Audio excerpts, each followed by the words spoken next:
एगो घायल और निहत्था आदमी की जान लेके अपन बहादुरी के सबूत देवे जा रहल बा। तोहरा अपन पति के बेबसी और लाचारी लौकता, लेकिन हमरा बाप के ना, तोहार चाचा और उनकर साथी हमरा बाप के तड़पा तड़पा के मार दिहल लोग, बहन के किडनैप कैले बालो, हमार फसल जरा दिहल लोग, और इस सब में ये तुहार भ्रष्ट पति के भी हाथ बा। इंसाफ के हिसाब से तय करा, मरही के पड़ी।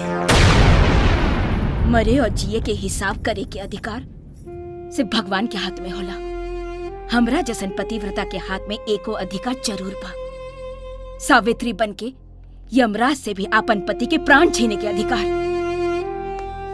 हम सामने खड़ा बानी, चलाई गोली, अदी आपन बहादुरी के सबूत। देश के सरहद पर जान हथेली में रख के दुश्मन के पराजित करे वाला एगो सैनिक।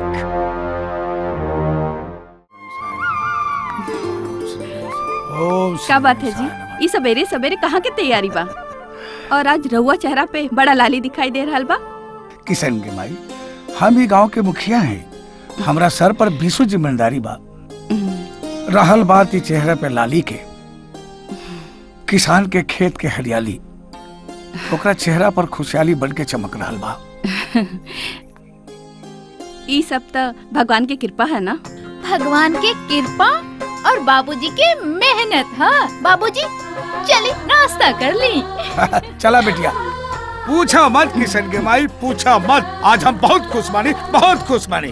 ये साल गांव में इतना बढ़िया फसल भइल बा, इतना बढ़िया फसल भइल बा, बुझात बा कि जैसे खेत में ना आसमान से बरसल बा। एक बात कही मालिक, उ का कहल जाला कि जब भगवान केहू के देवेलन तो छप्पर फाड़ के, बाकी रउआ के तो आसमान फाड़ के दे देलन। ए ललटेनवा, अपन बकैती बंद कर। पहले ये बताओ कि सारा गांव के अनाज कट के खलिहान में आ गई? हाँ मालिक, सब जमा हो गई, बाकी रमेशरा के ही उ अब ही नइखे आइल, माने फसल।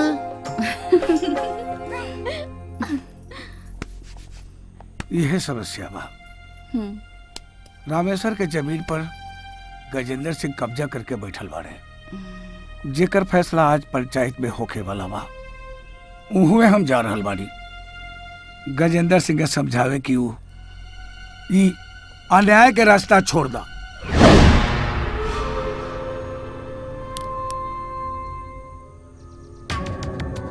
ठाकुर गजेंद्र सिंह न अन्याय करेले और न न्याय सहेले। ये रमेशरा जब तक हमर कर्जा न चुकाई तबले कर खेत हमरा पास ही गिरवी रही।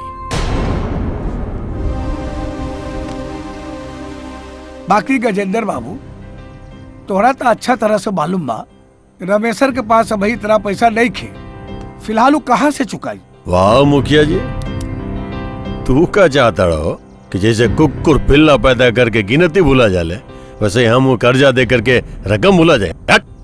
ना ना ठाकुर साहब, हम रकम ना भुलाई। हम चाहत नहीं कि थोड़ा और मोहलत दी ठाकुर साहब। मोहलत? अरे भाई, कर्जा दे के मोहलत दिला पर कर्जदार के दिमाग में एक ख्याल आवेला कि कर्जा में न कोनो हर्जा, तो कर्जा लेके मर जा। ना भाई, मोहलत ना।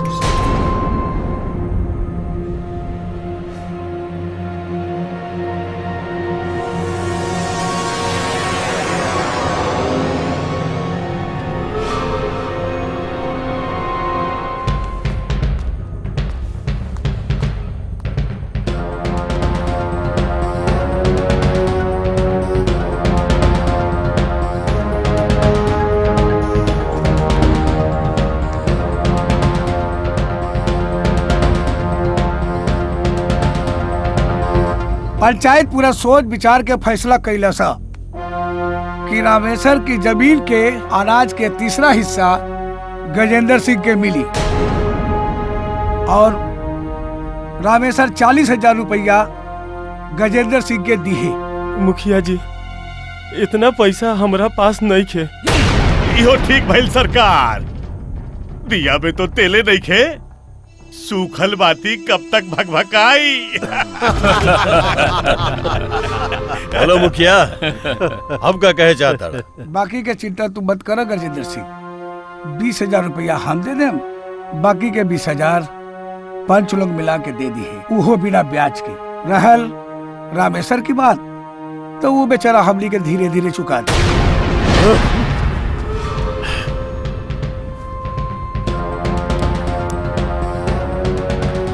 मुखिया जी जिंदाबाद, मुखिया जी जिंदाबाद, मुखिया जी जिंदाबाद, मुखिया जी जिंदाबाद, मुखिया जी जिंदाबाद, मुखिया जी।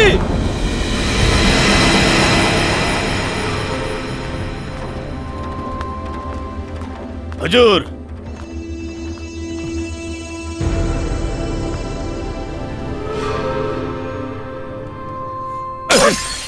काश यदि गिलास के जगह मुखिवा होइत तो अब तक ओकर जिंदगी के जहानाबाद हो जाए। नाक के बिल में हाथ डाल ले बात मुखिया, आज न तक कल वो मुखिया के भी ये हाल हुई। बैठे लोगन, बैठ जाई। हुजूर, हमरा तो बुझाता कि राउर किस्मत चारों तरफ से चतुर्भुज स्थान हो गई बा। मुनीम का बकता रे तू? यह कि जैसे कोनो चिकन स्थान देख के कुकुर टांग उठा देवेला, वैसे ही रउआ के सीधा समझ के वो मुखिवा चूना लगा गई।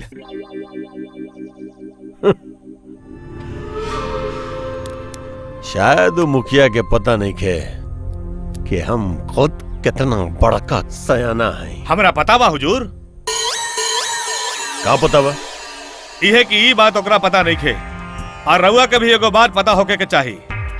का? ई साल सौसे गांव के खेत में जबरदस्त फसल भइल बा, एको गांव वाला हमनी के अनाज देवे खातिर तैयार नहीं खे। यदि गांव वालन के अनाज बाजार में सस्ते भाव में बिकी तो हमनी के अनाज गोदाम में सड़ के सलेमपुर हो जाई। गजेंद्र सिंह, दुश्मन के जिंदगी में आग लागी तबे हमनी के सूतल भाग जागी। तो ये बतावा लोगन की का कल जाओ। यदि मुखिया के संगे संगे गांव के सगरो जमीन हमनी के हाथे लाग जाओ ना, तो महुआ के दारू ड्राम में भर के जमीन में गाड़ दिहल जाई, और ओकरा 1 साल बाद महुआ के दारू जौन मजा दी ना, अंग्रेजी दारू फेल हो जाई। फिर बोरा में नोट ठूस ठूस के आई, ठूस ठूस के। अरे भैया, हम तो कहता नी कि चौगुना दाम दे के सौसे गौआ का खेत खरीद लिहल जाओ। ए राम खिलावन, पगला गेले बड़े का? अरे पैसा कोनो पेड़ पे फरेला? राम खिलावन के खेत कभी सूखल तो कभी तेल। अरे हम कोनो असली रुपया से खेत खरीदे के बात नहीं करत। दोनों लोगन के तो पते हुई कि आजकल आपन जाली नोट के धंधा आसमान छुराल बा। अरे वारे राम खिलावन, अब एगो हमरो बात सुन ला लोग। वो मुखिया के बेटी के जवानी उफान पे बा, अगर ओकर बेटी हमार कोठा के शान बन जाई ना, तो जितने अच्छा नाच दिखाई उतने ज्यादा नोट झरझराई। थू थून सकरकंद अनियत झारखंड। रउआ लोग के विचार कितना नेक बा। भगवान रउआ लोग के धंधा में बरकत दी है। बाकी गजेंद्र सिंह, एक तरफ तो लाखों के नुकसान और दूसर तरफ सुनली हो कि रमनथावा एह बार तोरे खिलाफ इलेक्शन लड़े जा रहल बा, और यदि वो इलेक्शन जीत गईल तब बुझला कि हमनी के कफन के शॉपिंग पहले करे के पड़ी। अरे हजूर के सामने ओकर औकात का? कुकुर चाहे कितनो ऊंचा हो जाए, रहेला गदहा के नीचे ही। मुनीम, ये मुहावरा कटहर के बारे में नहीं के? ई बात हमरो पता बा। कटहर जैसन शक्ल वाला एगो चीज के बारे में बा। बाकी नहिला के बाद हम गंदा बात कबो ना बोलेनी। भाई बाकी तो लोग चिंता मत करा, कैसे कि इस सांप के फन कुचले के मंत्र हमर दमाद एसपी प्रताप सिंह के पास बा। बाकी एसपी साहब बाड़े कहाँ? अभी आंचल बिटिया के संगे कोनो हिल स्टेशन पे अपन छुट्टी मनावे गेल बाड़े हो। ये का करतानी? अरे इतना जल्दी कैसे छोड़ी? आज तक कोटे ना पूरा भइल। रुक। छोड़ी भी। अरे इसे कैसे छोड़ दें? पुरान दर्द और खखवाइल मरद इतना आसानी से ना छोड़े ले। अभी बताओ एक फोन फोन फोन फोन। बुढ़ाऊ के फोन आ गए। बुढ़ाऊ? हाँ तुम्हारा अंकल हमारा ससुर जी। हेलो जी प्रणाम पापा। हाँ खुश रही दामाद जी। देखिए दामाद जी छुट्टी उट्टी बहुत मना ले ली। अब यहाँ पे आ जाए क्या है कि आपके बिना बड़ा काम अटकल बाओ। कोनो ज्यादा परेशानी बका? हाँ दामाद जी बस बुझली कि हमार मूरी जा करके बटलोही में अटकल बा। अब आप ही आके निकाल सकता नहीं। ऐसे हम चाहता नहीं कि तनी जल्दी आ जाती आप। अच्छा तो आप बिल्कुल चिंता मत करी, हम बिल्कुल तुरंत आ रहे हैं। जी ठीक बा। प्रणाम पापा। का भाई काहे गुस्सा बढ़ल? चाचा और उनकर दोस्त लोग रहुआ से अक्सर उल्टा सीधा काम करावेले और हमरा ये बिल्कुल पसंद नहीं खे। काम उल्टा होके चाहे सीधा, बस रुपया आवे के चाहिए। हाँ काहे से आज के जमाना में रुपया ऐसन चीज बा जिससे हर सुख सुविधा खरीदा जा सकेला। बाकी रुपया कमाई के ये तरीका ठीक नहीं खे। सुनो, लक्ष्मी चाहे आगे के दरवाजा से आवे चाहे पीछे के दरवाजा से, दिल खोल के स्वागत करे के चाहिए। ठीक बनू? अब चलो जल्दी से सामान पैक कर, अब निकले के बाप।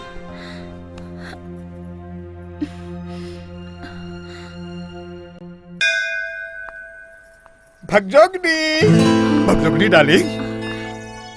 आनंद मोहन तू? हाँ डार्लिंग हो। अरे तोहरा तो पता बा कि आनंद मोहन के गोतर गोतर से लीटर का लीटर आनंद भभकेला। हेने से आनंद, होने से आनंद, अरे जोने से टोबू न ओनही से आनंद ही आनंद भभकेला। बाकी ई बतावा कि आनंद श्रीवास्तव को छोड़ के उन ललटेनवा के साथ ब्याह करके हमर जरत जवानी के धधकत भट्टी पर अपन बेवफाई के पानी काहे फेर दिलू? हाय का करी, हमार बाबूजी हमार ब्याह कर देले। हम अपन मर्जी से थोड़े कहनी। अच्छा जाए तो ब्याह कैलू बाप की मर्जी से, अब प्रेम कर हमार मर्जी से। बाप ये नहीं के हो सकत। अरे काहे नहीं के हो सकत? अरे तेरी तराई तो करा रानी। बिल्कुल ना। हाँ अब हमार ब्याह हो चुकल बा। अब हमार पति ही हमरा खातिर परमेश्वर बने। ए रुक जा। अरे पति परमेश्वर के अगरबत्ती दिखाना हो और प्रसाद हेने चढ़ा दो। डार्लिंग रुको हो, और सच कहता नहीं। ओके अगरबत्ती दिखावा और प्रसाद हेने चढ़ावा। प्रसाद तो हम मंदिर में 16 सोमवार से चढ़ावत बानी। जब से हमार ब्याह भइल तब से आज तक हम उत्तम संतान खातिर हम व्रत रखत हई। आज हमार व्रत पूरा हो गई। अब हम जाता नहीं। हमार पति हमारा इंतजार करत हुई हैं। का? अच्छा तो ठीक बा भागुजोगनी डार्लिंग, तू जा। हम आवता नहीं। तो हर ललटेनवा के हम भोज के भरोसे उपवास न रखवा देनी तो हमरो नाम आनंद श्रीवास्तव ना। देखी जा लोग।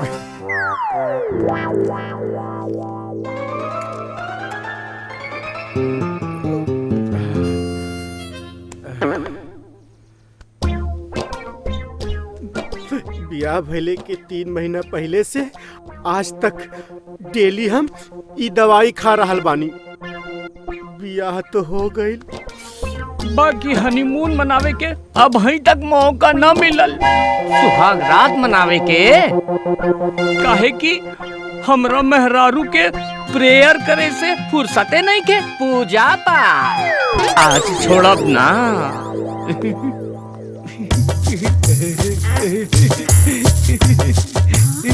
आ गईलू मंदिर से। आवा आवा भगजोगनी, हम तोहरा राह देखत रहनी हा लव करे के। का करे खातिर? अरे उहे जो 3 हार्स पावर कैप्सूल खा के कईल जाला और का। तो हर बात हमरा समझ में बिल्कुल नहीं आवत। खैर हम मंदिर से आ रहल बानी। हमरा के आशीर्वाद द। उठा और पुत्रवती भवा।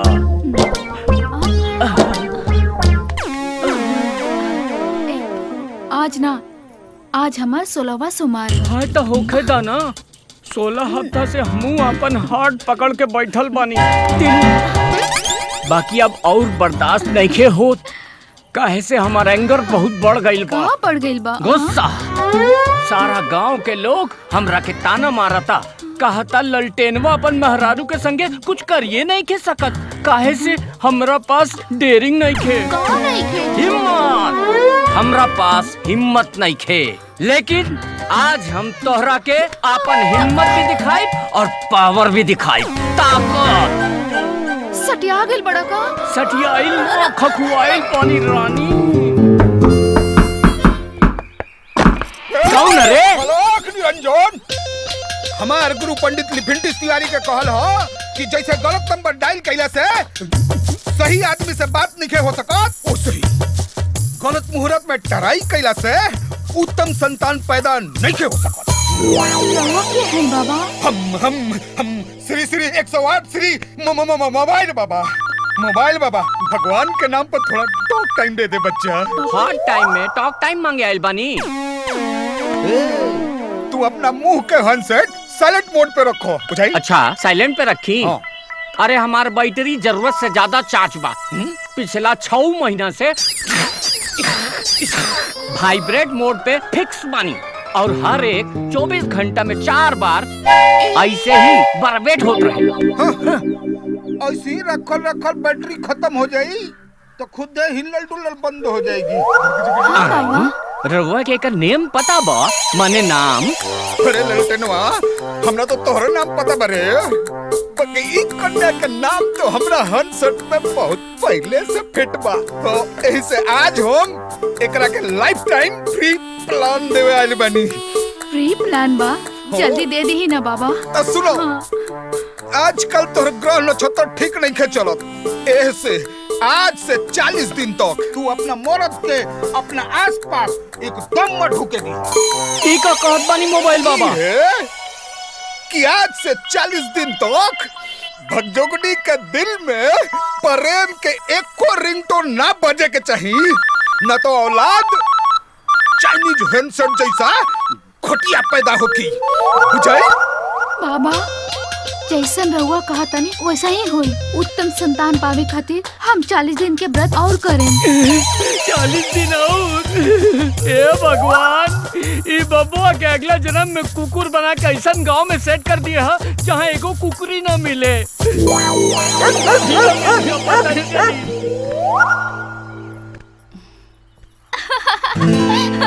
बाबूजी, अरे देखी का है, देखी। अरे अरे का बात बा बेटी, आज बहुत खुश नजर आ रहल बाड़ू। खुशी के बात बा बाबूजी, हाय चिट्ठी देखी, जिला के कृषि विभाग से आइल है। एह साल भी बिहार सरकार के तरफ से किसान रत्न के पुरस्कार रउए के मिले वाला बा। लावा देखी तो। बिहार सरकार से आइल बा।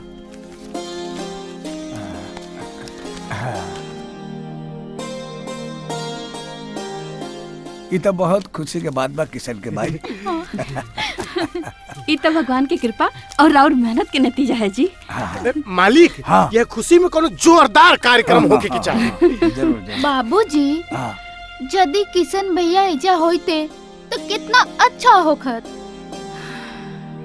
बात तो तू ठीक कहत बारू बेटी, तू आवे वाला रहे, बाकी मिलिट्री के नौकरी है ना, छुट्टी बड़ा मुश्किल से मिलेला।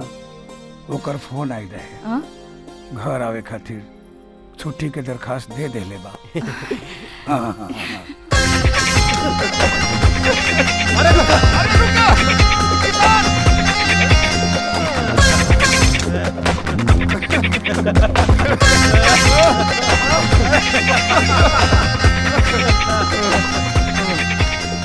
अरे काहे दौड़त बड़ा हो? अरे भाई, हमके छुट्टी मिल गई, अब हम अपने गांव जाए, गांव में जाके अपने माई से मिला, बाबूजी से मिला, बहन से मिला, पूरा गांव से मिला यार, पूरा गांव से। अरे रुका भैया, पहले ही बतावा का भाई? ओकरा से मिलवा की ना? केकरा से? अरे राधिका से जेकर फोटो तू दिन रात अपन दिल से लगा के रखेला। राधिका से मिले बिना हम कैसे रह सकीला? उतना हमार जान ही है।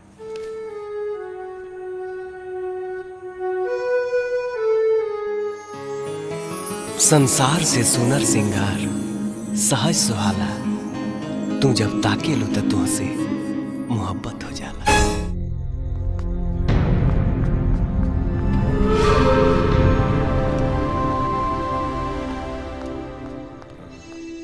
अरे तैमन इतना परेशान होखे वाला कौन बात बा?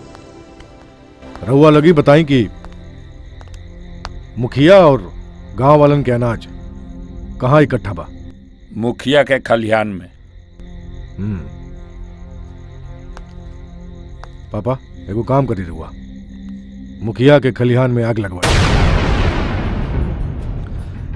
जब पूरा अनाज जल जाई तो दुश्मन की रीढ़ टूट जाई, और जब रीढ़ टूट जाई तो वो रउआ लगन के खिलाफ कभी न खड़ा हो पाई।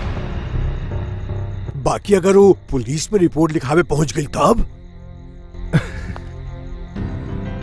कौना थाना में जाई? ये जिला के एसपी हैं हम, सारा थाना हमरे अंडर में बा।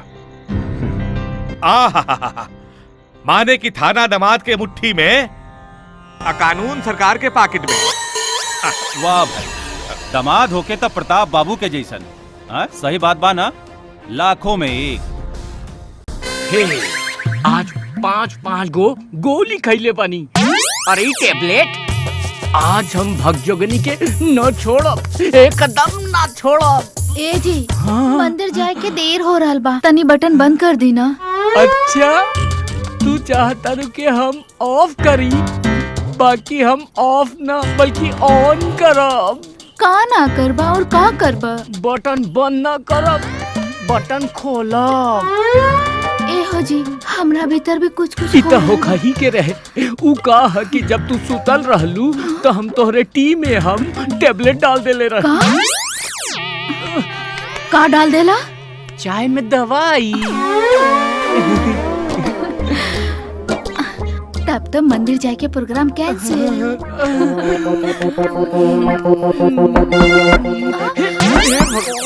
पता नहीं कौन हमार रोमांस में सर्वा आइटम डिस्टर्ब करे आ गई, लात मार के हड़ी गिरावे।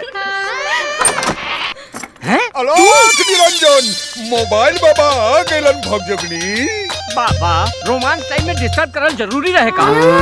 गलत टाइम में घर में ढुकल जरूरी रहे का? अरे भगजोनर, हम तरह के कहले रही ना कि 40 दिन के भीतर अगर तू भगजोगनी के आसपास गइले तो तोहनी के जो बच्चा बा वो चाइनीज मोबाइल जैसन खोटिया पैदा होगी।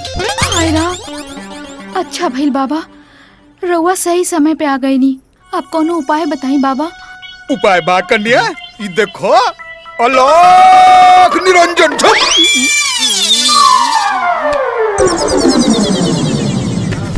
अरे यहाँ के का हो गइल?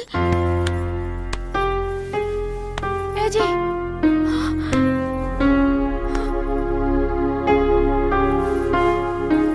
बाबा यहाँ के का भइल? अरे कुछ नहीं, ये 24 घंटा तक ऐसे ही सूता हुआ रहेगा। बाकी तुम चिंता मत करो भगजगनी, कहे कि जब तक तुम्हारा व्रत पूरा नहीं होता है हम तुम्हारे संग रहेंगे, तुम्हारा स्क्रीन गार्ड बनके। जरूर बाबा।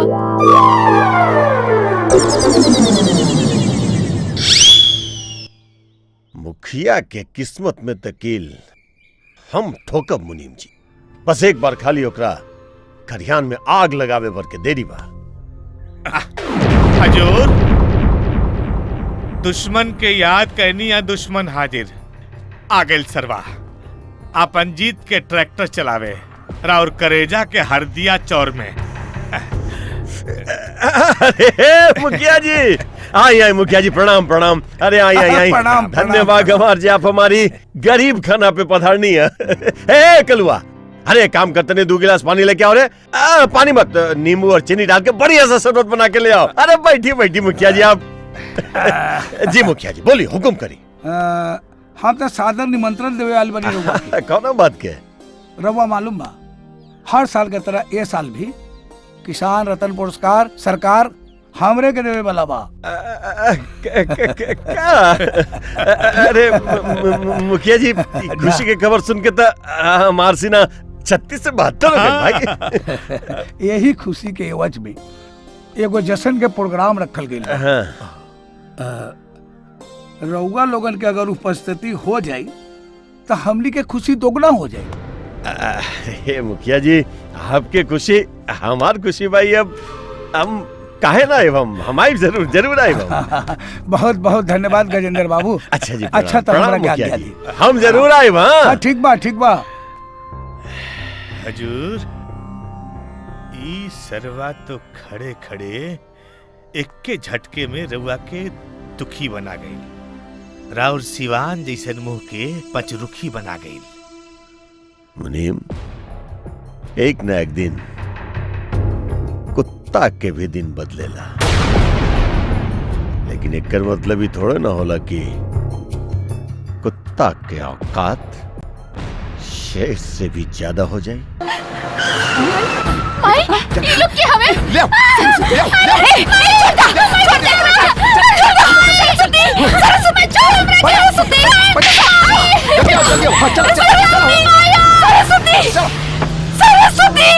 जल के राख हो गई। ए जी, सब जल ए जी, ए जी। किशन के भाई ई का भाई आ कैसा भाई? रवा हमार चिंता छोड़ी। कुछ लोग सरस्वती बिटिया के उठा के ले गए। अरे क्या उठा के ले गए? हमरा के नहीं के मालूम। मालिक, हमरा के लागत जरूर करो दुश्मन के चाल बा। चली थाना में चल के रिपोर्ट लिखाई जाए। चली जल्दी। ना थाना में ना जब लड़न वहाँ एसपी साहब यही जब ससुरारी में आयल बारन, वही जब जाके सब उनकर से बता दे। हम जाता नहीं, तू मालकिन के ख्याल रखिए। हम जाता नहीं।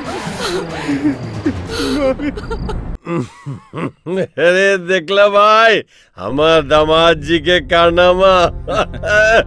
ए सापू मर गइल और लठियों ने टूटल। गाओ दामाद जी। अरे दामाद जी, अब मजा तो यही में बा कि यदि क्राइम करी तो कानून की आग के सामने, और यदि इज्जत लूटी तो लड़की के बाप के सामने।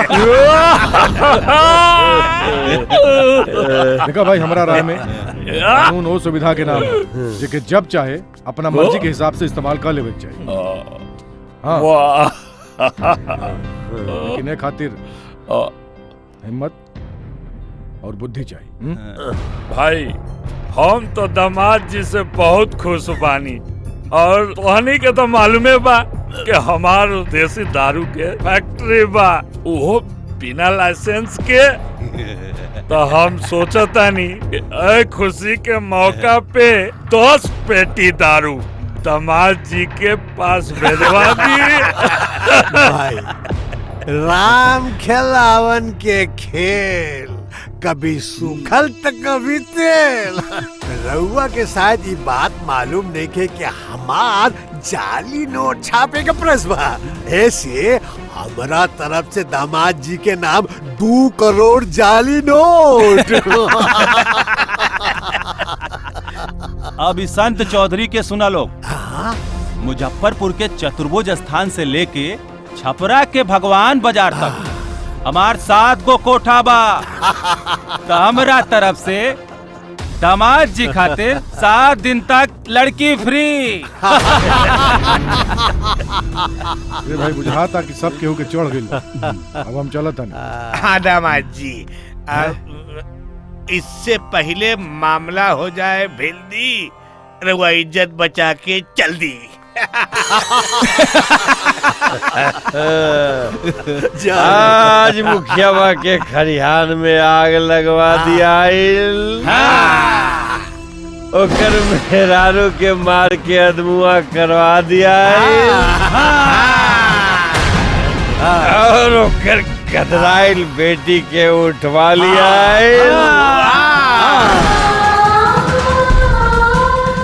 आने की खुशी के ऊपर खुशी, खुशी के नीचे खुशी, एने खुशी, ओने खुशी, चारों तरफ खुशी।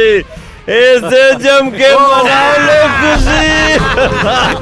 गजेंद्र सिंह, आज हम तोहरा के जिंदा न छोड़ब रे। तू किसान के अनाज जला के राख कर देले तो इंसान शैतान बने। ए मुखिया जब ससुरा छोड़ दे। तू हमरा का मरबे रे आज हमरी तोरा कुत्ता के मौत मार बकरी खुद चल के आ गेल रे शेर के पंजा में। अरे तनी रुकी हुजूर, एगो शुभ काम कर लेवे दी, ओकरा बाद एकरा ऊपर के टिकट कटाई है।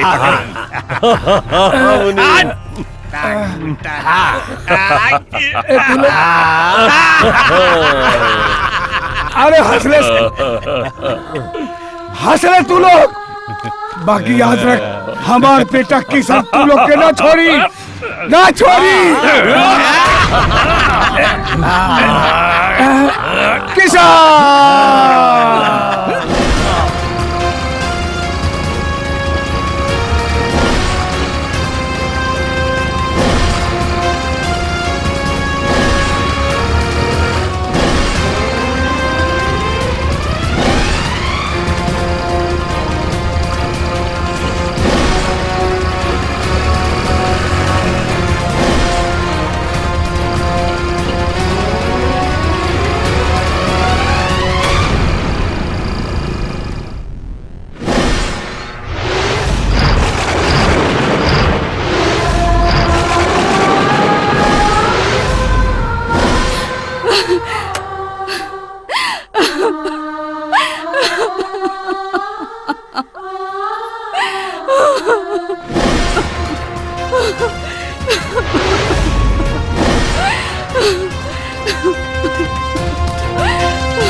सब कैसे हो गई? हमके तइहो नहीं पता कि हमार बहन सरस्वती कहाँ बिया। अरे तो पुलिस में जाके रिपोर्ट काहे ना लिखाइला? पुलिस सुन ले हुक्मों की कानून के हाथ बड़ा लंबा होला, बाकी इतना लंबा ना होला कि क्रिमिनल के गर्दन तक पहुंच सके। तोहरा के ऊपर शक बा? हमरा शक के पीछे नहीं के भागेगी, बल्कि सच्चाई के पता करे के बा। और जौना दिन सच्चाई के पता चल जाई, वो दिन ही दुनिया देखी किशन के तांडव रूप। भैया भैया भैया भैया गजेंद्र सिंह दुआरे आइल बाड़े पूरे अपने दल बल के साथ। आपके देखिए मालूम भैया।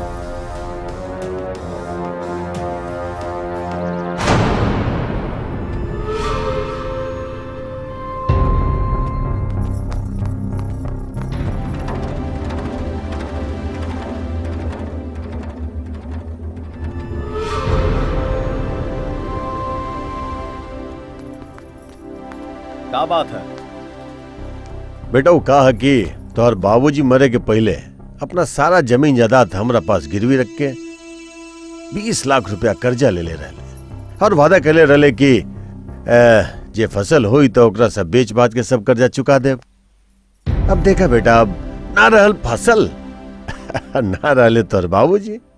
बिल्कुल सही। जब बासे ना रहल तो बांसुरी कहाँ से बाजी? मने कि जब देवे वाला ही ना रहल तो कर्जा कहाँ से मिली? हमने की कहत, हजूर कहत बारे। ऐसे बेटा, अब तहार पूरा जमीन जायदाद पे हमार मालिकाना हक हो गइल। हाँ, ई रहल तहर बाबूजी के साइन करल जमीन के कागजात।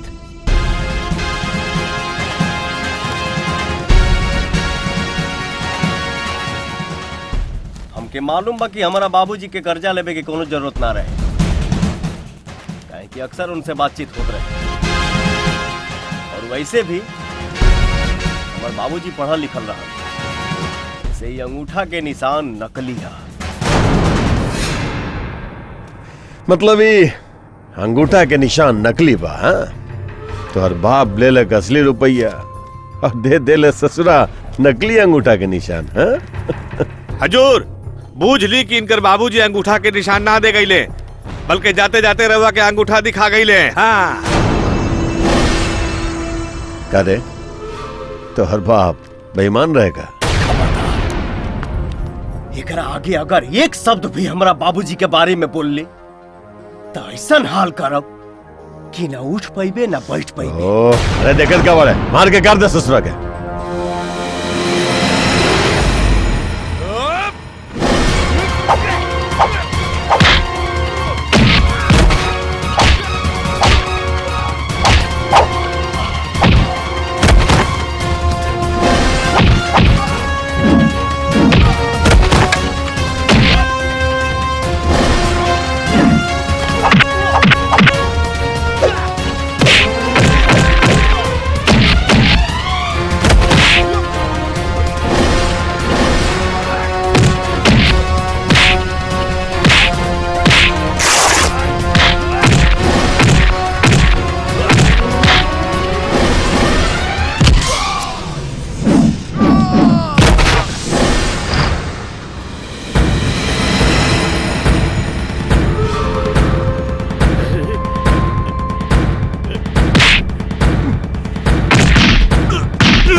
बस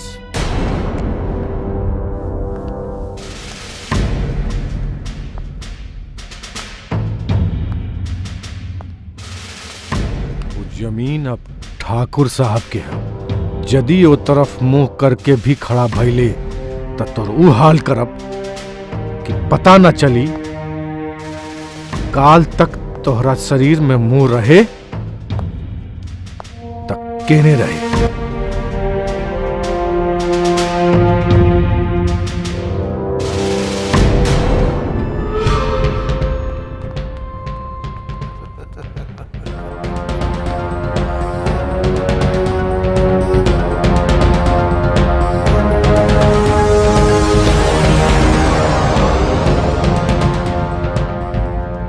एसपी साहब, ई रहल राउर हिस्सा 20 लाख रुपया। आज हम अपने आंखी से देख ली हनी कानून के छांव में अपने बाप के कातिल के असली चेहरा। बाकी एक बात तोहनी के याद रखी हसन, जौना दिन हम यहाँ से छूट गई वही दिन हम तोहनी के दुनिया से छुट्टी दिला दी। जिंदगी के घर बनाओ कहे से कि हमारा हाथ से आज तक न कोनो क्रिमिनल बच सकल न छूट सकल। और तोर इनकाउंटर तो ऐसा जगह करेम ना कि पोस्टमार्टम तो दूर अंतिम संस्कार भी नसीब ना हुई।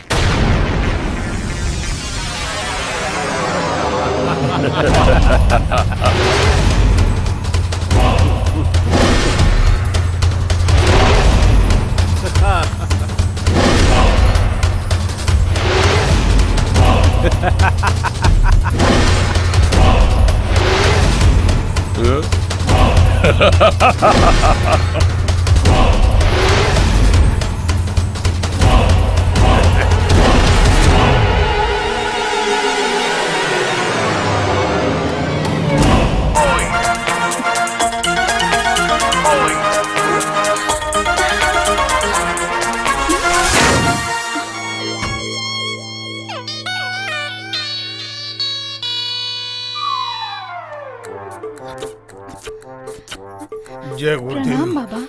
गुरुदेव। भाग जोगनी हमार प्राण प्यारी। प्राण प्यारी? ए? तारा से कहले रही ना कि 40 दिन तक कोनो रोमांटिक रिंगटोन ना बजे के चाहिए। भाग जोगनी हाई बबुआ सटिया गइल बा। बाकी तू समझे कोशिश करा उत्तम संतान कैसे होई यदि तू हमरा के ऊ ना देबू। माने कि उत्तम भोजन। बाबा ये ठीक बोलत बाड़े। उत्तम संतान पावे खातिर उत्तम भोजन जरूरी बा। लुप लुप करता ललटेनवा के जीव कब हटस बाबा की चाटी घिऊ। अपन मेहरी निम्मन होई तब वीरान चाटित मलाई। चुप रह। तू चिंता मत करो भगजोगनी, हमार ई खाइल पियल कबहू बेकार न जाई। काहे कि हमरा सहयोग से तोरा के उत्तम संतान पैदा होगी। तोहार सहयोग से हमार मेहरारू के संतान पैदा हुई। अरे एकर मरद है हम और ऊ में ऊ करबे तू। माने संतान पैदा करे में सहयोग। देसी मुर्गी का छीलल अंडा। अरे हमार गुरु लिफिंटिस तिवारी का कहल हो कि प्रसन्न मन से जो आशीर्वाद दे दो तो कछु संभव हो। और जे भगजोगनी जो हमरा के प्रसन्न करी है तो हम इनका के एगो हाई वोल्टेज आशीर्वाद दे। तू धो न हो और पूतो भलो। एकरा बाद घवत के घवत पूतो भली है, मतलब औलाद के लाइन। तरीका होशियार खैमा मुसरी के मार।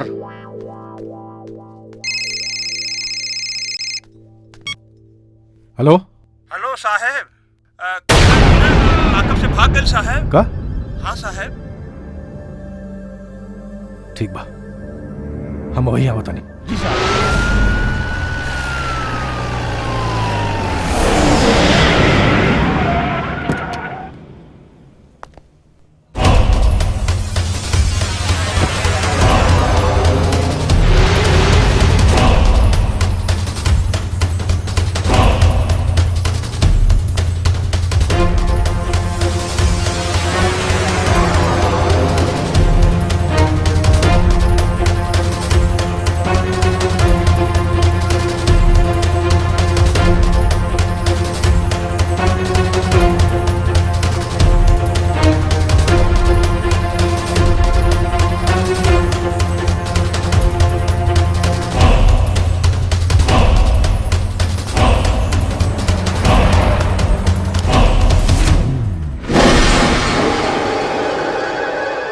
You are under arrest. SP साहेब, अगर दोबारा हम के अरेस्ट होके के रही तो लौकअप ना तुरती, खड़ा होके तुहार इंतजार ना करती। एक गोली, बस एक गोली मारेब ना तो ये दुनिया से तो नामो निशान मिट जाए। हम सिलेट पर लिखल का कहारा ना आई जौना के थूक से केहू मिटा दे।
सिस्टर, काबिल एसपी साहब के ऑपरेशन चल रहा है अभी।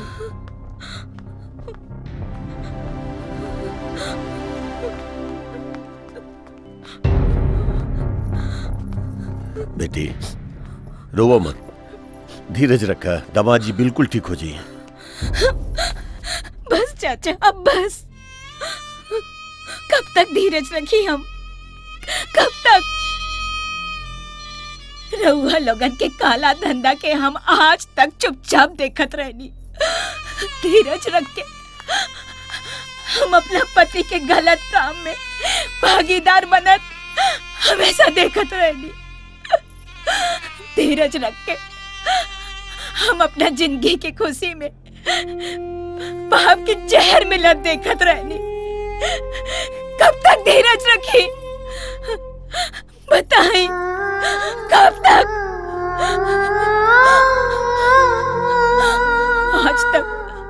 आज तक रहुआ लोगन हमरा पति के बहुत गलत इस्तेमाल कर चुकनी, लेकिन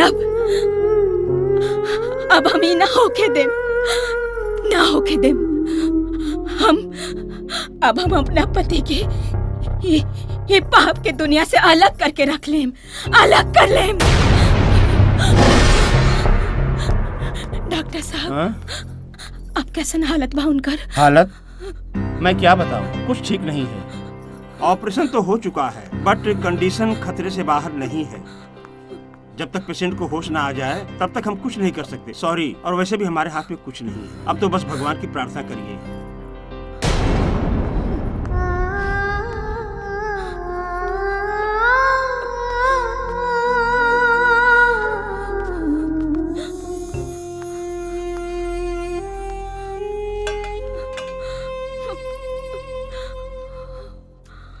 बधाई हो मैडम, आपके पति बिल्कुल ठीक, टोटली खतरे से बाहर हैं। सच कहूँ पहले तो मैं उम्मीद छोड़ चुका था, लेकिन आपने जो सेवा की इनकी दिन रात और भगवान से पल पल दुआ मांगती रही हो, शायद ये उसी का फल है कि आपके पति जिंदा है। ओके।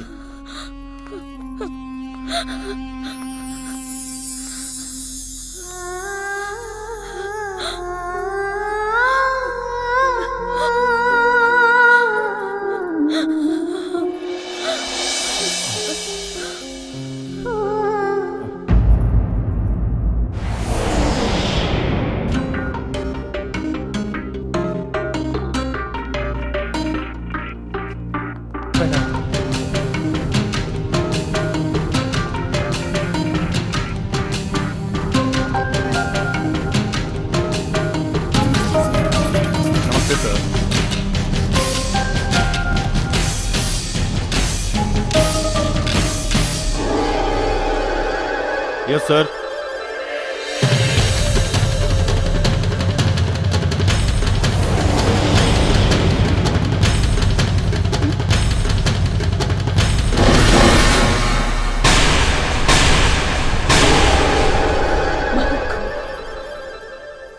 जौना भारतीय सेना के वीरता के आगे सारा जहां अपन सिर झुकावेला,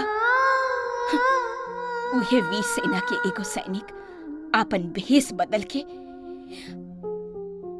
एगो घायल और निहत्था आदमी की जान लेके अपन बहादुरी के सबूत देवे जा रहल बा। तोहरा अपन पति के बेबसी और लाचारी लौकता, लेकिन हमरा बाप के ना, तोहार चाचा और उनकर साथी हमरा बाप के तड़पा तड़पा के मार दिहल लोग, बहन के किडनैप कैले बालो, हमार फसल जरा दिहल लोग, और ई सब में ये तुहार भ्रष्ट पति के भी हाथ बा। इंसाफ के हिसाब से तय करा, मरही के पड़ी। मरे और जिए के हिसाब करे के अधिकार सिर्फ भगवान के हाथ में होला। हमरा जैसन पतिव्रता के हाथ में एको अधिकार जरूर बा, सावित्री बनके यमराज से भी आपन पति के प्राण छीने के अधिकार। हम सामने खड़ा बानी, चलाई गोली, अदी आपन बहादुरी के सबूत। देश के सरहद पर जान हथेली में रख के दुश्मन के पराजित करे वाला एगो सैनिक आज यहाँ अपन बहादुरी के सबूत देवे नहीं आई, बल्कि इंसाफ के जंग में जीत खातिर सर पर कफन बांध के निकलल बा। तू एकर इलाज करावा, जल्दी से ठीक करा। जौना दिन ही डॉक्टर के हाथ से ठीक हुई, वही दिन एकर मौत हमरे हाथे हुई।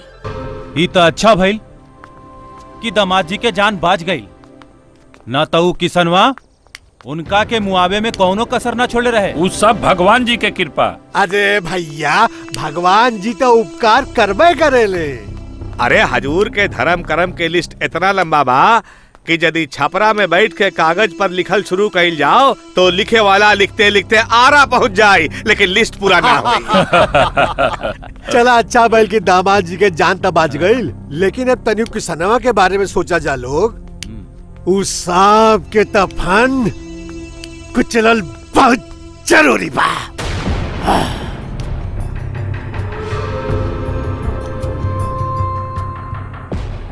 वो फौजी हके त ओकरा बाप से भी बदतर मौत देव।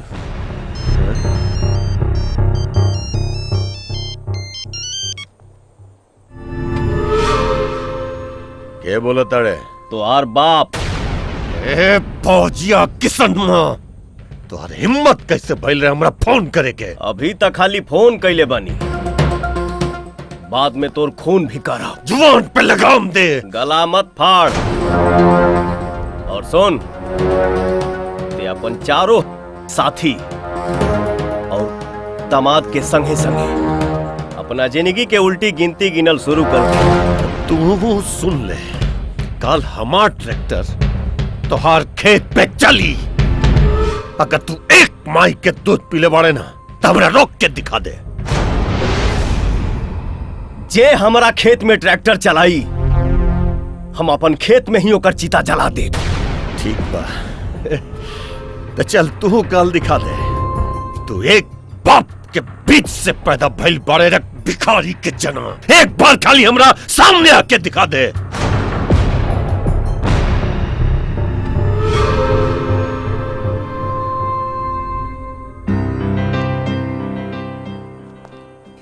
मुखिया के पिल्ला किसनमा काले खेत में ट्रैक्टर चले से रोके खातिर आई जरूर।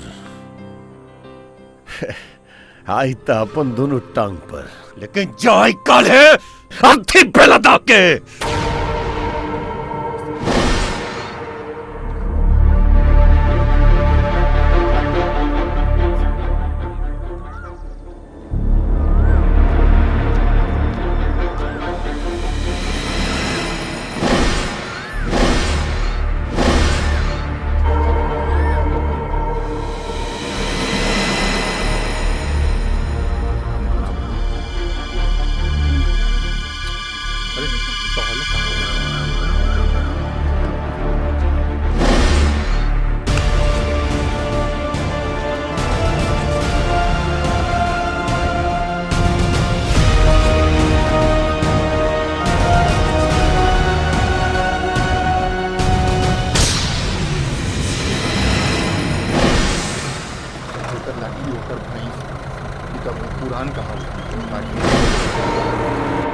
हजूर हजूर ईली हनुमान चालीसा और आपन जिंदगी के सिलेबस समझ के रट ली।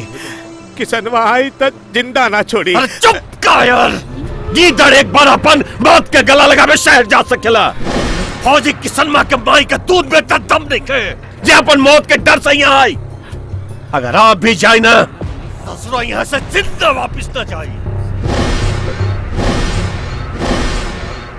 वो जरूर आई, पॉकेट में से आई चाहे धोती में से आई, आसमान में से आई चाहे जमीन की छाती फाड़ के आई, और रवा के चिंता न छोड़ी। अरे मुनीम के बच्चे ज्यादा बोले तो थोड़े टपका दे भेजो फाड़ के। चलो ट्रैक्टर चलाओ जल्दी।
किसान!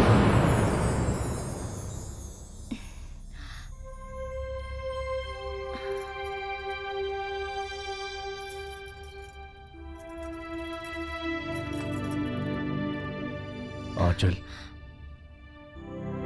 जब हमरा पुलिस डिपार्टमेंट से वर्दी मिलल रहे ना, तो हम जुर्म और अत्याचार के खिलाफ लड़े के शपथ ले रहे। लेकिन पैसा के लालच में हमारा खून में गंदगी घुलत गई और हम कानून के रखवाला बनने के बजाय एगो क्रिमिनल के दलाल बन के रह गए। हम किशन के एहसानमंद बनी कि ओकरा दिहल घाव से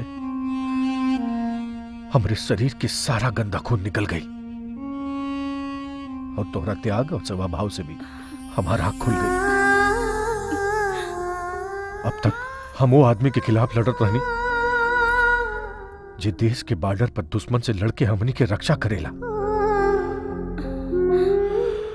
अब हम प्रायश्चित करें, एक एक गुनाह के प्रायश्चित किशन के साथ देखे।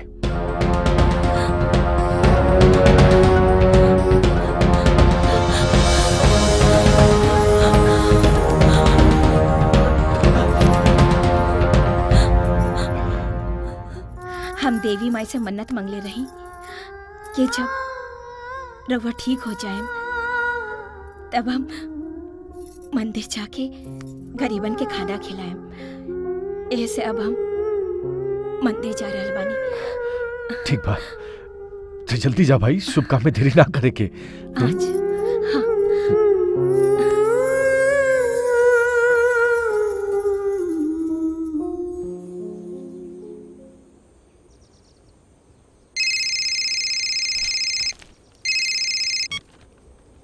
हेलो। हाँ दामाद जी, कैसे तबीयत बा? तबीयत और अकल अब दोनों ठीक बा। अरे दामाद जी, आपके तो मालूम हो क्यों किसनमा काल खेत में हमनी सबके आंख के सामने हरिहर यादव के ट्रैक्टर समेत उड़ा देलस और अब वो हमनी के ताक में बा। अब वैसे घबराए के कोनो बात नहीं के, काहे कि फौजिया के बहन के शिकार तो हमने सब कर चुकल बानी और वो संतराम चौधरी काल गन्ना थुतराई के जश्न मनाई है। एक से एक बढ़ के मालदार आसामी आई है। लेकिन रहुआ टेंशन मत ली दामाद जी, आपके हिस्सा आप तक पहुंच जाए। हाँ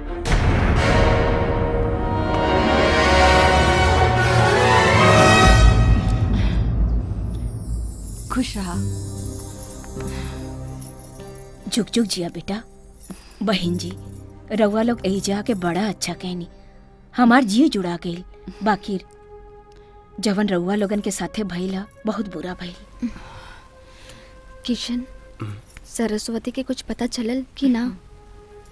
नहीं, दिन रात तो वही के पागल जैसन खोजता नहीं, ऊपर से पुलिस। बाकी जब तक हम अपन एक एक दुश्मन के खत्म ना कर दे तब तक चैन से ना बैठा।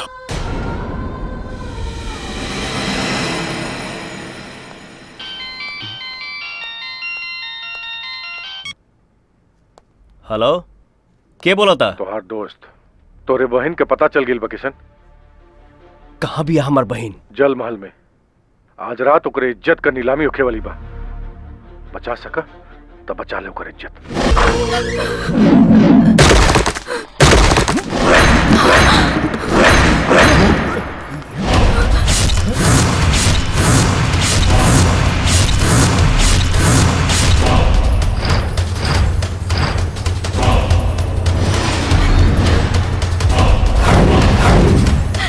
भैया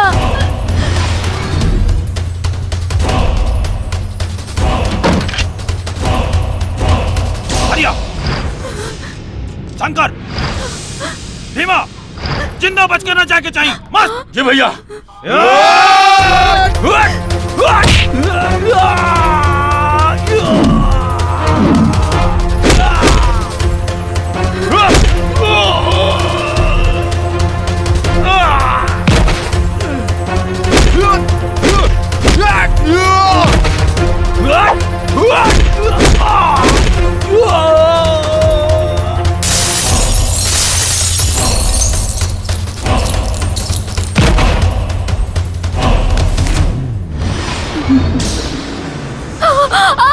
तेरी तो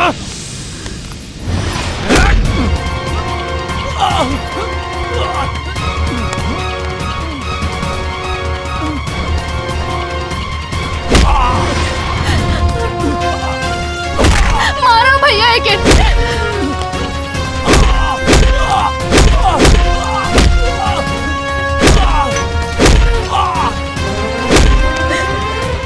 छोड़िए मत इकरा के।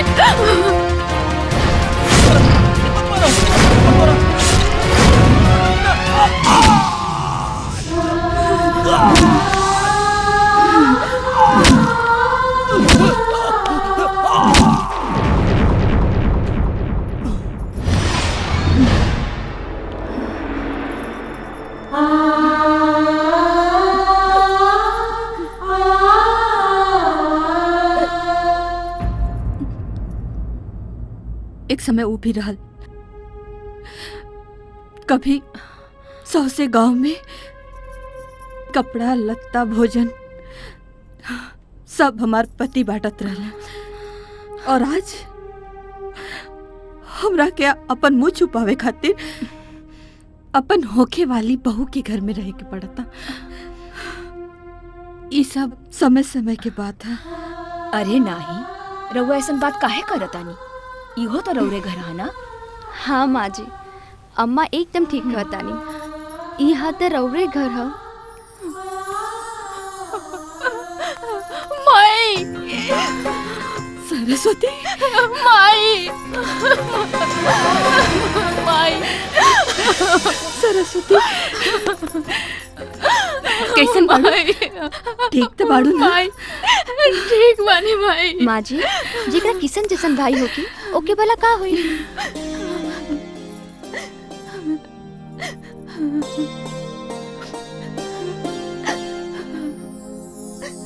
भगजगनी, बाबा अब बैठो।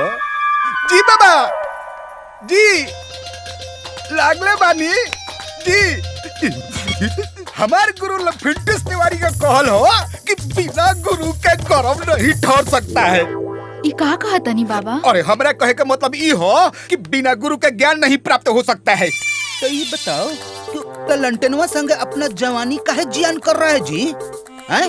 उसका नाम ससुरा ललटेन है और तुम्हारा नाम है भगजोगनी। तुम उसका साथ जीवन भर टिमटिमाता रहेगा ना, तब वो कुछ नहीं होगा, समझी? अरे तनी एने देखो, अरे तनी देखते रहो। अरे ये हमरा तन बदन में ना 1000 भटका भाइपर लाइट भका रहा है। रउआ का कहा तनी? तनी साफ साफ कही ना। आई हो दादा, अरे हमने तुम्हारा नमक खाया है ना जी, तो नमक हरामी कैसे कर सकता है? देखो अब उत्तम समय आ गया है कि तुम्हारा उत्तम शैतान पैदा करने के लिए धक मदद करें। अरे टच स्क्रीन संतान रे संतान। हम सब सुन चुकल बानी। आ गई कबाब में हड्डी। बोल। ढोंगी बाबा एगो घटना तू सुन ला, आपन ईयर खोल के। का? कान। अरे सुनो सुनो सुनो, हमरा में भी बहुत टॉक टाइम बचल बा, सुनो। एक बेर तोहरा नियन एगो बोका हमरा खेत में ढूक गइल रहे। का ढूक गइल रहे? बोका। त पता बा हम ओकरा संगे का कइनी? का कइले रे लूज कैरेक्टर? ओकरा डिक्की में पेट्रोल डाल दी। अरे ये तो ससुरा सचमुच में लूज कैरेक्टर बा, जानवरों के नहीं छोड़त है। कौची में कौची कइले रे? ओकरा बैकग्राउंड में पेट्रोल। त पता बा उ 9-2-11 हो गई। ए ढक्कन पेच, ज्यादा ना खटिया जैसे चचरा मत, नहीं तो एक लगाएंगे कंटा पर टाइटे हो जाओगे, समझे कि नहीं? भगजोगनी का हो बाबा? यदि खुलल रही बक्का तो बकरी के हो जाए धोखा। तो का उपाय बा बाबा? एकरा के फिर से लपेट के बांधे के पड़ी। तनी लावा रस्सी। छोड़ा छोड़ तो हमरा के। ए बबुआ खोल ना हमरा के, ना तो काट डालब। ए भगजोगनी हमार प्राण प्यारी, तनी खोल दाना। ए भगवान, बबुआ के अगला जन्म में न गाय बना के पैदा करिया न सांड, बाकी बैल बना के पैदा करिया जौन टुकुर टुकुर देखत रही जाए चोरवा। भगजोगनी बाबा बुझाता कि एकरा हैंडसेट में ना वायरस घुसल बा, एकर सर्विसिंग करे के पड़ी। हम एकरा पर ठंडा पानी डालतानी और तू जाके आग में ललका मिर्चाई डाल के लावा एकरा के सुंघावे के पड़ी। तब जाके वायरस उतरी। अभी ले आओ तनी बाबा। जा। हमार प्राण प्यारी, हमार प्राण प्यारी।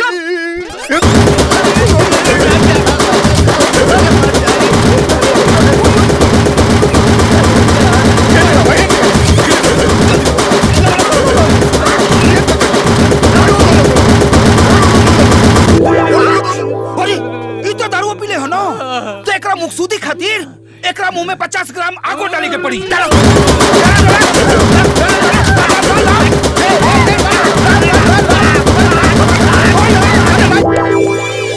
बाबा अब हम का करी? वो तो अरे अब का चले जाने दो। अरे हमारे पंडित गुरु जो लिफिंटिस तिवारी हैं, उनका कहा हुआ है कि जवानी 5 मिनट का खेल है, जो रन बनाए तो चैंपियन, जो आउट हो गया सो फेल। बुझाइल ना ना, अब बुझाइल ना, अब बुझाइल ना, अब बुझाइल। अरे धर कर कटही हमेशा पानी फेर देवे ले। ए हेलो, हमरा उम्मीद पे हैं, उम्मीद पे।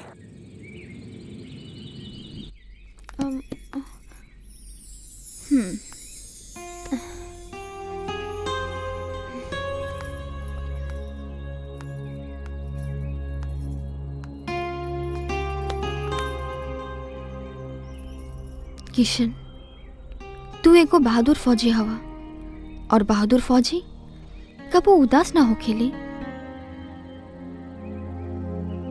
काहे? का फौजी के दिल ना होला? होला, जरूर होला, लेकिन वो दिल में केवल प्यार, इश्क और मोहब्बत होला। एक खातिर ए खातिर का?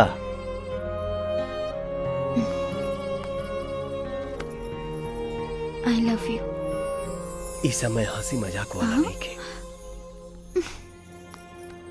हाँ, यही से तोहरा के प्यार की जरूरत बा। I love you. राधा, तू का चाहता रू? तोहर मोहब्बत। काहे की हम तोहरा के अपन पति मान ले बानी। यही से परेशान करता रू। अरे एमे परेशानी कैसन? ए सब तो बियाह से पहले के छेड़छाड़ बा। लेकिन हम तोरा से बहुत प्यार करता नहीं, सच।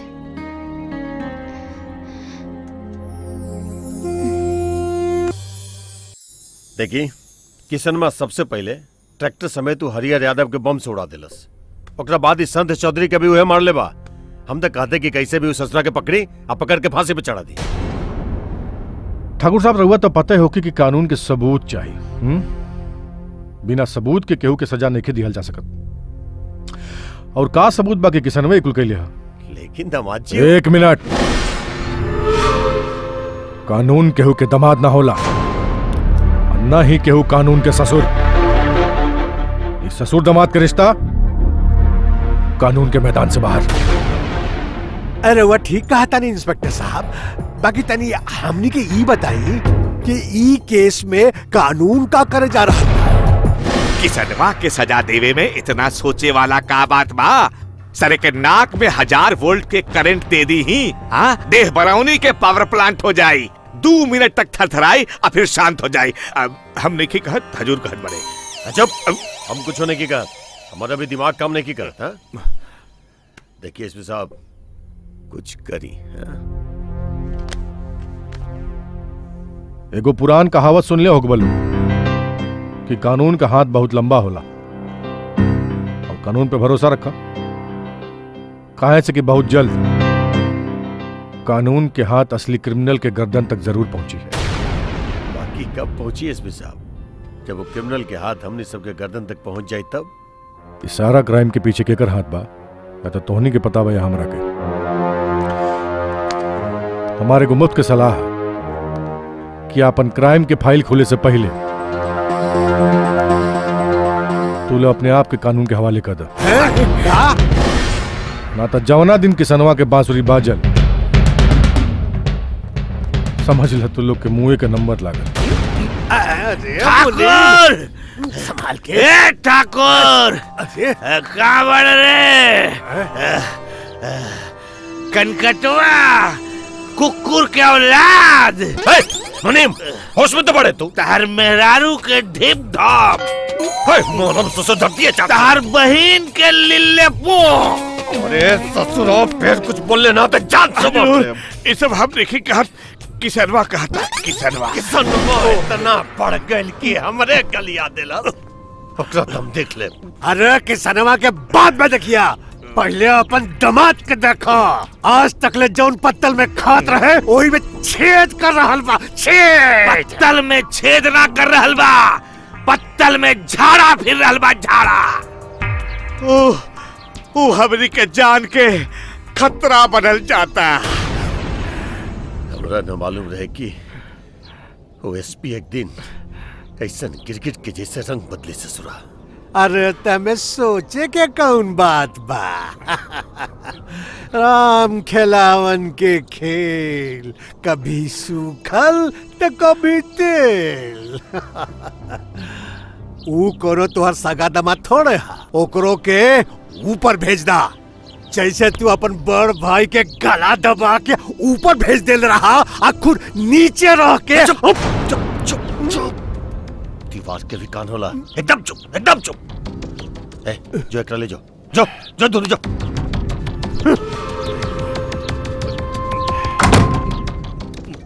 यदि हमने इनके भरोसे रहे तो अपन जिंदगी के मुकामा घाट तय बा। हमने अब हमने के अपन सुरक्षा के उपाय खुद सोचे के पड़ी।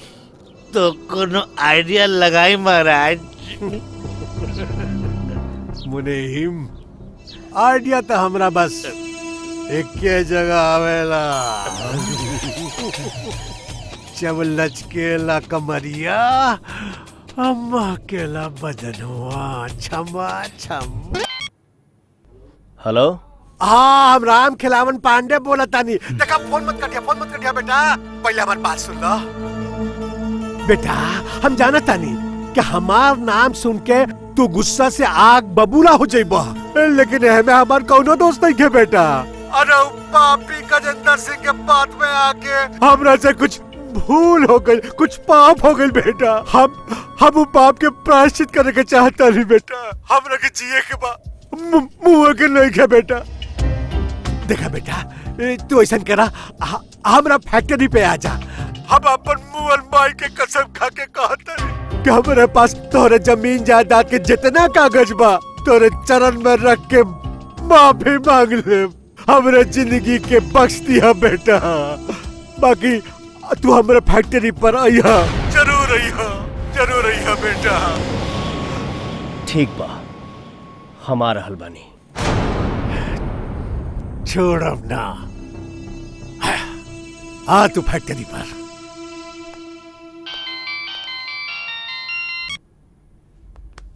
हेलो। किशन बाबू, राम खिलावन बहुत चालबाज आदमी हवे, ओकरा से सावधान रही। आखिर हमरा के सावधान करे वाला तू के हवा? तोहार एगो दोस्त। अरे भाई तो दोस्त के नाम भी होखेला। Hello hello.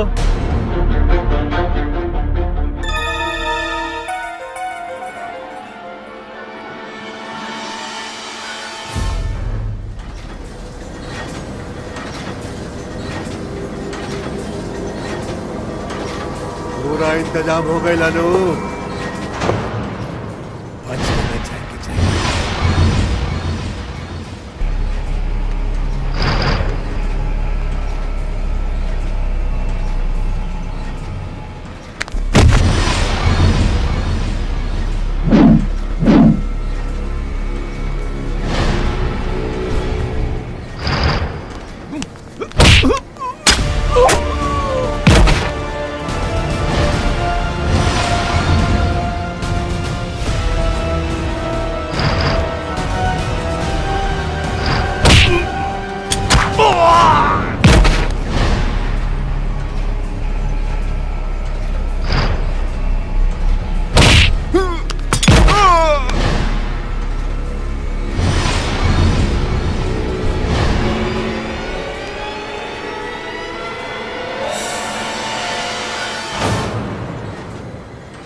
हमारे गुरु पंडित लिफिंटिस तिवारी कहते थे कि खाली अनुलोम विलोम और कपाल भाती करने से उत्तम बच्चा पैदा नहीं होता है। अरे प्रेम करो सच्चा तो पैदा होगा उत्तम बच्चा। माने माने प्रेम में जम के मेहनत करना जरूरी है बकजोगनी। Hard labour in romance. वकील साहब आई वकील साहब, ई हाई हमार बीवी और ई दाढ़ी वाला जीव के संगे मिलके हमरा के ठंडी में ठंडा पानी से नहवलस और मिर्चाई भी सूंघवलस और ई बबुआ हमरा मौत में फायर डाले की कोशिश कैलस। मुंह में 100 ग्राम आग। 50 ग्राम 100 ग्राम ना। क्या हमारे मुवक्किल का इल्जाम सही है? वकील साहब, ये हमने का निजी मामला हो। महरारू हमार और निजी मामला तो हाथ चुप न तो तोहरे दड़िया में पेट्रोल डाल के अगरबत्ती दिखा दे। वकील साहब, हमरा हमरे मेहरारू से अब ये डाइवोर्स चाहिए। अभी 40 दिन के व्रत पूरा ना भइल बा। चुप बुड़बक। अरे मोहब्बत के जलेबी गंगा जल के लोटा में ना, बल्कि धधकत जवानी के खौलत कड़ाही में छानल जाला। और जौन चूल्हा पहले से ही ठंडाइल होके ओमा जलेबी का पपड़ो न सेकाई। यही से हमरा के अब ये डाइवोर्स चाहिए। तलाक तो तलाक होके रहेगा। ये रहे तलाक के कागजात, लीजिए पढ़ के साइन कर दीजिए। ले। अब हमार का हुई बाबा? अरे अपना हैंडसेट से ना इसका सिम कार्ड निकाल के फेंको और हमारे साथ रोमिंग पे चलो। वही रोमिंग पे उत्तम बच्चा पैदा करने का ट्राई करेंगे।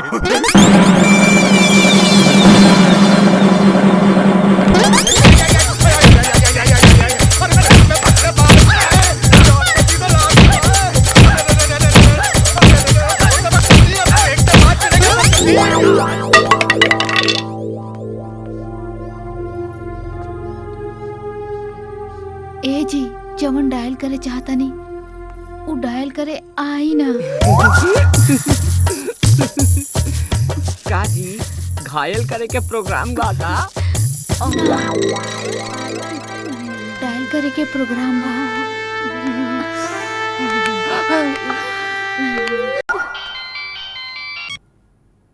हेलो किशन, तोहार एगो शिकारी इलाका छोड़ के भागल चाहता। तू गजेंद्र सिंह के बात करता रहा? नहीं, मुनीम सेवक राम, तोहरे रास्ता का चौथा कांटा। सेवक राम, वो हमसे बच के कहां तक भाग सकेला?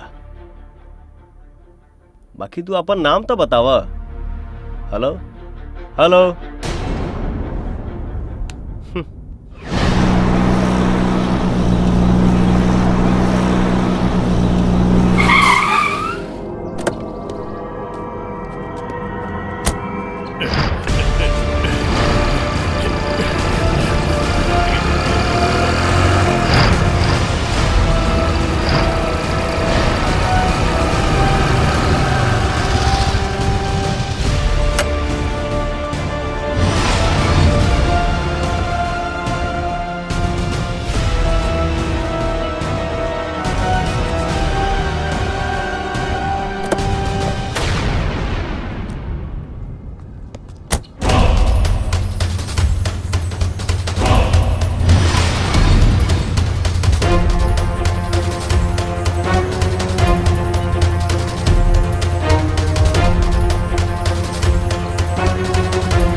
वाह रे अकल के झूमरी तलैया, आज तो हर जान के होई मसौड़ी। ये तो कुछ नहीं खे, अभी आगे और हिसाब होई। अरे जल्दी से मार दे हमके, नहीं तो अगर बच गईली तब बुझिए कि तोर जिंदगी के कहानी खत्म। कहानी के कर खत्म हुई तो अब ये पता चली। नीचे कर।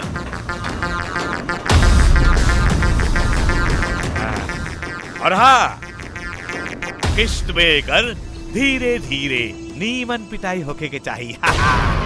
पिटाई शुरू।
अब हम का पढ़ी, कैसे अपन जान बचाई।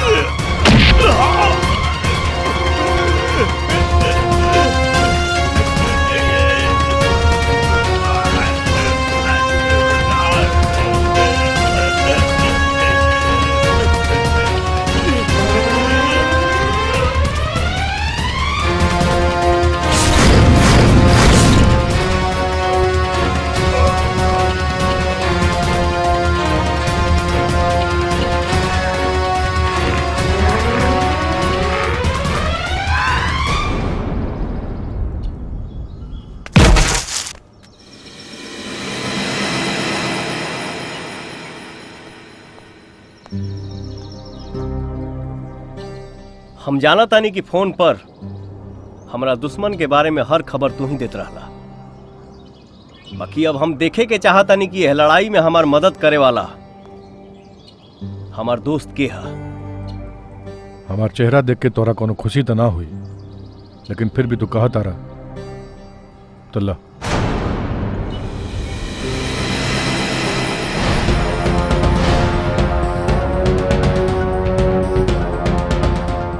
तू? हाँ किशन,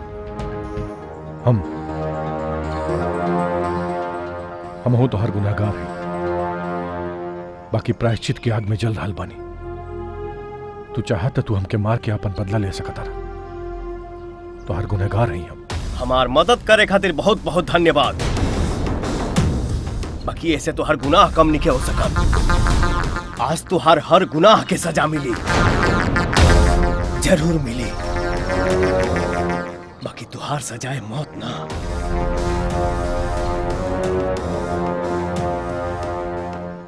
बल्कि दोस्ती बा।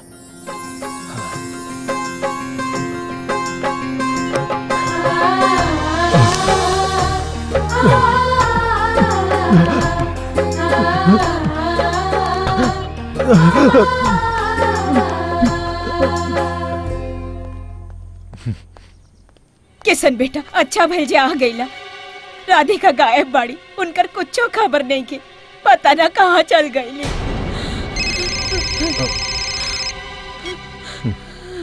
बोल ठाकुर। दामाद जी, अरे भाई आप हमरा ससुर न कह सकता नहीं तो कम से कम हमारा नाम तो इज्जत से ली। ठाकुर साहब बोलियो, ठाकुर साहब। काम के बाद बोल, काम के बाद बोल। काम के बाद तो देखिए दामाद जी, हमरा अच्छी तरह से मालूम पड़ गई बा कि आप फौजिया किसनमा से मिल चुकल बानी, हाँ? और आपके तो मालूम बा कि हमार प्यारी भतीजी मतलब कि आपके मेहरारू हमारा कब्जा में बिया। बाकी आप तो समझदार आदमी बढ़ले बानी दामाद जी, हाँ? और हाँ, साथ साथ फौजिया किसनमा के होके वाला मेहरारू भी हमरे कब्जा में भी। गाली ना दामाद जी, गाली ना, गाली तो सार के दियल जाला हो, ससुर के ना, हाँ? खैर, अगर आप ही दोनों छमिया के भलाई चाहता नहीं तो ससुरा किसनमा के लेके हमार लकड़ी के गोदाम में आ जाए। तो मजबूरी में हमरा भाई दोनों के शमशान ही जे बनावे के पड़ी। ठीक का भइल? राधिका और आंचल के अगवा कर ले बा। जब तक रावण वध ना हुई तब तक रामायण पूरा ना हुई। चला।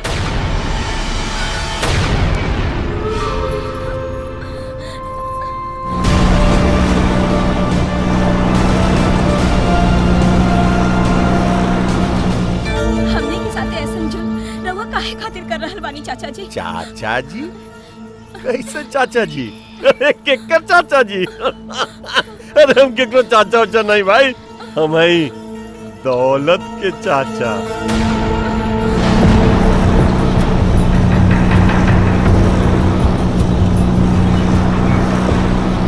तोरा खातिर स्पेशली खूनी चाचा, हर बाप के कातिल।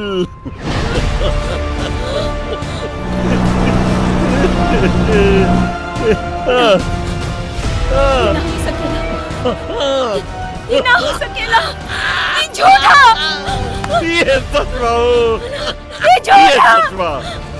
अरे बकलोल बाप के बकलोल बेटी, हैं? विश्वास नहीं क्यों होता?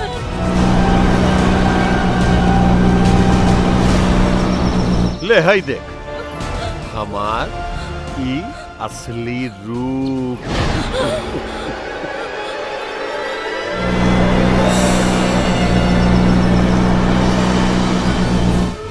ये पुलिस फाइल में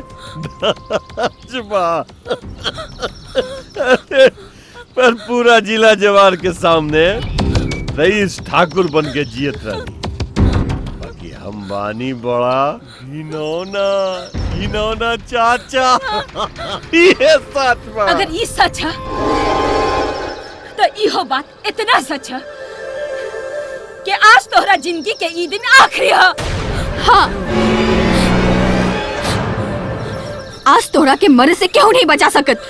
तू मरबे, जरूर मरबे। हाँ,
What?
मारा भैया और मारा।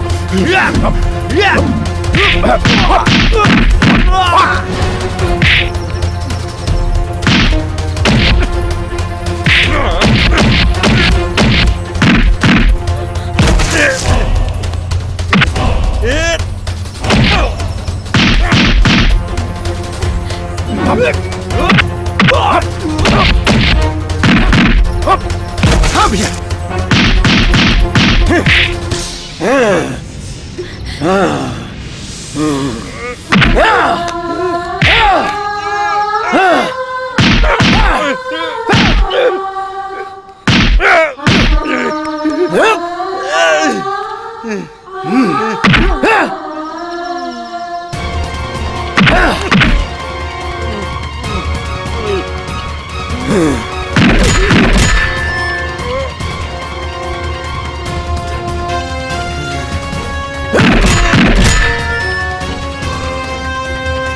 किशन